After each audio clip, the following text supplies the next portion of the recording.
कुलदीप जी कैसा लग रहा है जोश में? देखिए, मैं 34 साल का मेरा राजनीतिक जीवन है, एक्टिव पॉलिटिक्स का, और चौधरी भजनलाल जी का साधारण कार्यकर्ता से लेकर इलेक्शन एजेंट तक मैं रहा हूं। और जिस प्रकार का माहौल मैं इस बार देख रहा हूं, मैंने अपने 34 साल के जीवन में नहीं देखा। हम बहुत परमात्मा की कृपा से हम बहुत बड़ी जीत की ओर बढ़ रहे हैं।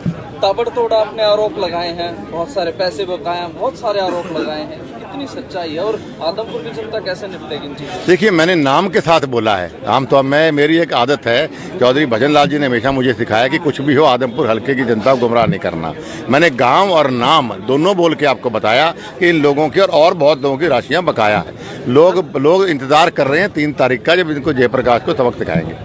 सीएम साहब से भी कुछ किसान मिलने जा रहे हैं, क्या कार्यक्रम है? देखिए, मुआवजा माननीय मुख्यमंत्री जी ने जारी कर दिया था, पर आचार संहिता की वजह से हमारे हाथ सरकार के बंधे हुए हैं। लेकिन कुछ साथी हैं जो बिल्कुल अड़े हुए हैं कि नहीं, हमें सीएम से मिलना है, सीएम से मिलना है। तो सीएम साहब से मिलकर उनको सारे कागज दिखा के और उनको कह दिया जाएगा कि भाई आचार संहिता अभी हम कोई घोषणा नहीं कर सकते, चुनाव के बाद आपके साथ न्याय होगा। कुलदीप जी, जयप्रकाश कहते हैं कि कोई पैसा बकाया नहीं है, वो रसीद लाके दे दे, मैं डबल देने के लिए तैयार हूँ। हाँ, आपको मैंने नाम दिया है गोयल टेंट वाले का। किशनगढ़ में बेनीवाल परिवार सबसे बड़ा परिवार है। हलवाई की दुकान चौक पे है, काबरेल के उस पे एक ही हलवाई, उसको जाके पूछ लियो आप। नाम दिए मैंने। अभय चौटाला आरोप लगाते हैं कि मैंने एक इस्तीफा किसान आंदोलन में दिया, कुलदीप ने स्वार्थ के लिए इस्तीफा दिया, ईडी से बचने। देखिए, आदमपुर हल्के के विकास के लिए अगर मुझे कितनी बड़ी कुर्बानी देनी पड़े, चाहे भीख भी मांगनी पड़े, तो मांगूंगा, मेरा धर्म बनता है। जैसे दलाल साहब ने भी कहा कि इतना एहसान 54 साल का इस परिवार का आदमपुर हल्के परिवार पे है, तो इस्तीफा दिया है, मैं तो जान देने को तैयार हूँ आदमपुर के लिए। तो आप थोड़े लेट नहीं हो गए? पहले दे देना चाहिए था बीजेपी के लिए, क्योंकि समय और स्थान निश्चित होता है। और हमने प्रयास किया था कि भाई किसी तरीके से कांग्रेस पार्टी में रह के हम एक मजबूत विपक्ष दे सकें, ताकि 2024 में हमारी सरकार बन सके।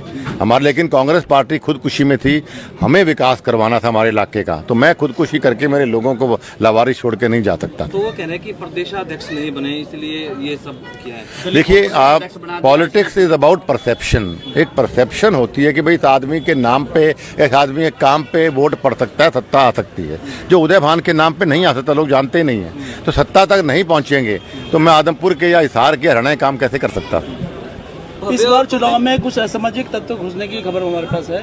देखिए, इन लोगों का काम गुंडागर्दी कराए, इसका जयप्रकाश का इतिहास हो रहा है। लेकिन आदमपुर हल्के की जनता बहुत बहादुर है। अब से पहले 4 हमने उपचुनाव जीते हैं, 1 लोकसभा, 3 विधानसभा, चारों विपक्ष में जीते हैं, और अब पक्ष में जीत रहे, अब तो परवाही नहीं आपके करते। होर्डिंग भी फाड़े गए हैं।